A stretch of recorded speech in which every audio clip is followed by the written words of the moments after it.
Not all stuffing recipes are created equal. Just ask our next guest. That's right. Chef Ross Purple is here to show us how to take on Thanksgiving stuffing, kick it up a notch with cornbread and andouille sausage. Hello, Chef. How are you doing? Oh, I'm great. Thank you guys so much for having me. I'm just grateful to be here. My birthday is in a little while, and I got an early birthday gift, this cool smart oven. All right. As we like to say in Boston, it's wicked smart. So It's wicked smart. Yeah. So what I did was I rendered some andouille sausage and put a little bit of butter. And what it does is it gives us some nice, good fat for our base of our stuffing. Okay. Now, the sausage is really well known for Creole cooking down in Louisiana. Yes, traditionally French, but it's typically made with pork. So we're going to go with here. So that you love that flavor, right? The bacon fat, the pork fat. So we're going to go in with some celery and some onion, just nice and diced up. Okay. We're going to let that cook for a minute, and it's going to absorb all that nice, and it's going to start to get crispy. All right, You're hoping people will be inspired to make this for Thanksgiving, yes? Yeah, okay. Absolutely. It's so easy to do. So I've got some cornbread that I've just done up a little bit ahead of time, right? I've got parsley in here and eggs. A couple eggs. So I'm just going to sort of break this up, right? We're going to get our sausage in here as well.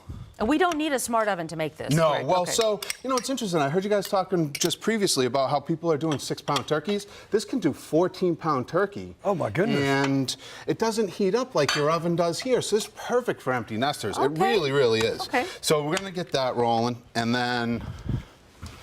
All right. This recipe's on our website, by the way, WCNC.com. Yeah, okay, so I've got some fresh thyme, and then I've got this sage, and sage is flat, and it's delicate. So Greg Everard taught me this technique. We're going to roll it up, and we're going to do what's called a chiffonade. Okay, we're going to cut it nice and thin, I love the word thin. chiffonade. Use that rock motion, right? You want to use the sweet spot of the knife, and you want to keep your fingers tucked away. So we're going to put that sage in there. Now, when you're getting the fresh thyme and such at the grocery store, sometimes they're brown. Like, we don't use this all the time. So take a look at what what you got, the quality. So what do we got, a minute? No, you're good. Okay, No, perfect. you're good. So really, take your time. The leaves grow up to the sun, right? So it's really easy if you hold it up at the top and you just slide your finger down because you don't want that stem. The stem's bitter. These little flowers, and you can cut them up. So we're starting to come along here. What I'm thinking is just Those little flowers don't give you that much flavor at that time when you put them in? Yeah, and here, take a look at the sage. Like, look for the delicate leaves. Like, sometimes you'll get the long ones. Look for these nice little soft leaves. You could even just tear it up. Like, throw it in there like Grandma did, right? It's just cooking, right? Yeah. So, all right, I've got this that I baked. It doesn't take long, okay? So I'll finish mixing that up in a second, right, essentially. So then you would incorporate all of that. Put this into here, exactamundo. We're going right in there with all the goodness and everything, right? So like when I made this cornbread, I cheated a little bit and I kicked it up and I used cream instead of milk, right? So you can't go wrong with that. Get a good quality butter, get a good quality cream. So we'll mix that up. We'll get it in a baking dish, just like this. And then it's just perfect. And you made this in the smart oven. Yeah, okay. And then it's so precise, really. It does. It controls the temperature to like a fraction of a degree.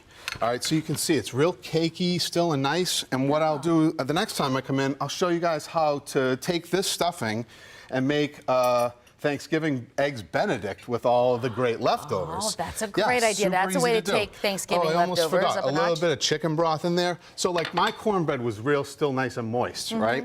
So you might need the chicken broth, you might not. So you get that kick from the andouille, right? So great. So versatile. So say you don't eat pork or you don't eat chicken. There are so many ways that you could totally change this up. And if you want to take it a step further, right, this thing will help you to get different ingredients roasted and stuff like that. You can do that in your regular oven, right? Yes, absolutely. Coolest new things. This is delicious. Okay, find Chef Ross online. You can go to rosspurple.com. Chefpurple.com. Chefpurple.com. Yep. Chef, don't look at what's on the screen. That's wrong. Don't look at it. Make it go away. Yeah. Chefpurple.com. Chefpurple.com. Go there or follow you on social media. Absolutely, yeah. My social media blows up, and I think it's a lot to do with you guys. So I just can't thank you enough for letting me in there. He's a wonderful cook. He's done lots of parties for friends of mine, and I've heard such rave reviews about you, and he's a good guy to boot. So you guys are the best. Thank you for being so much. Yeah. I mean, that really kicks it up with that andouille sauce. Right? And the fresh thyme and sage. Good stuff. You just can't go wrong with it. Thank you.